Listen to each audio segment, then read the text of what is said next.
Don't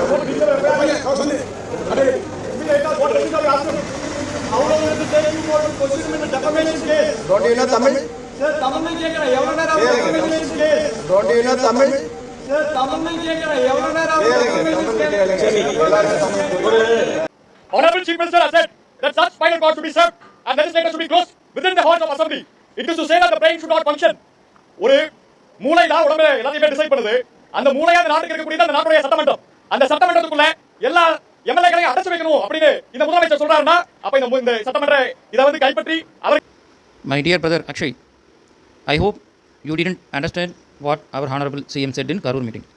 Our Honorable CM said as opposition party leader Mr. Udayanidhi Stalin and his party members, MLAs, they were coming to the assembly and Mr. Udayanidhi Stalin was reading the script, he was asking some questions and without even waiting for CM's reply or the respective ruling parties' ministers' reply, Mr. Udayanidhi Stalin and his party members, MLAs, they were walking out.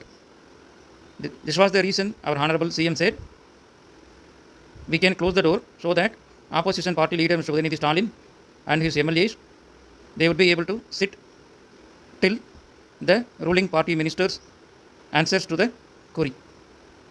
This is what happened and this is what our Honorable Chief Minister conveyed.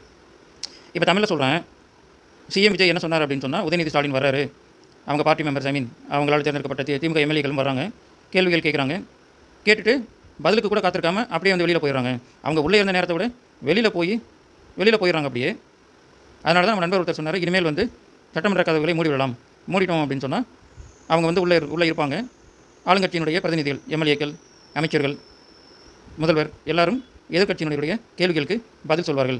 பதில் சொல்கிறத வந்து எதிர்கட்சிகள் கேட்க முடியும் அப்படின்றத தான் அவர் சொன்னார். சரியாக புரிஞ்சுக்கணும். புரிஞ்சுக்காமல் வந்துட்டு பீட்டு விடுறது, அறகுறையாக பேசுகிறது, அதெல்லாம் தவறு. அதே மாதிரி எல்லாத்துக்குமே இங்கிலீஷ் தெரியும், எல்லாரும் படிச்சிருக்கிறோம் அப்படின்றப்போ இந்த அவர் கலைச்சி விட்டார் காவல்துறை அதிகாரி. தேவையில்லை தானே. தமிழ் பேச்சுக்களால் மக்களை மயக்கி ஆட்சிக்கு வந்ததான் திமுக. அந்த கட்சியில் ஒரு பொறுப்புக்கு வரணும் அப்படின்னு சொல்லி முயற்சி பண்ணுறீங்க. அப்படி இருக்கும்போது எதுக்கு இந்த பீட்டலாம், நம்ம தமிழ்லேயே பேசிக்கலாம்.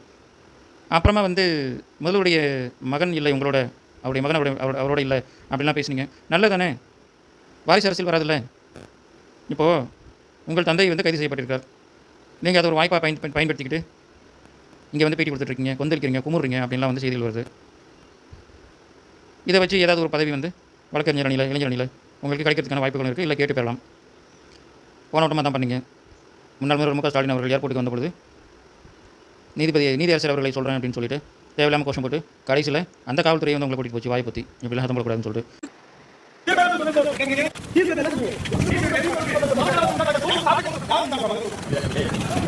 மதுரையில் பல்வேறு நிகழ்ச்சிகளில் பங்கேற்ற முதல்வர் ஸ்டாலின் நேற்று மதியம் சென்னை கிழக்கு மதுரை ஏர்போர்ட் வந்தார்.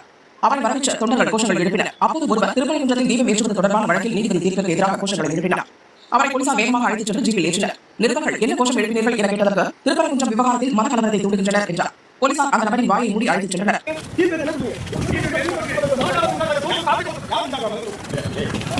விசாரணையில் அவர் தூத்துக்குடி மாவட்டம் விளாத்திக்குளம் திமுக எம்எல்ஏ மார்கண்டேயனின் மகன் அக்ஷய் என்பது தெரிந்தது.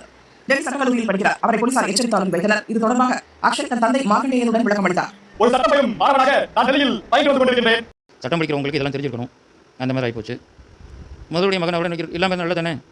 இன்னொரு மன்னர் ஆட்சி தமிழ்நாட்டுக்கு தேவையில்லை. தாவேக்காவில் ஜனநாயகம் இருக்கிறது. அதனால் இன்னொரு வாரிசு அரசியல் உருவாக தேவையில்லை. நல்ல விஷயம் தானே. நாங்கள்லாம் இருக்கிறோம் உங்களுக்கு, தம்பியா, அண்ணனா, பசங்களா. தனிப்பட்ட அரசியல் இங்கே வேண்டாம். வளர்கிற பிள்ளையாக இருக்கீங்க, நாகரிகமாக பேசி பழகலாம். நன்றி.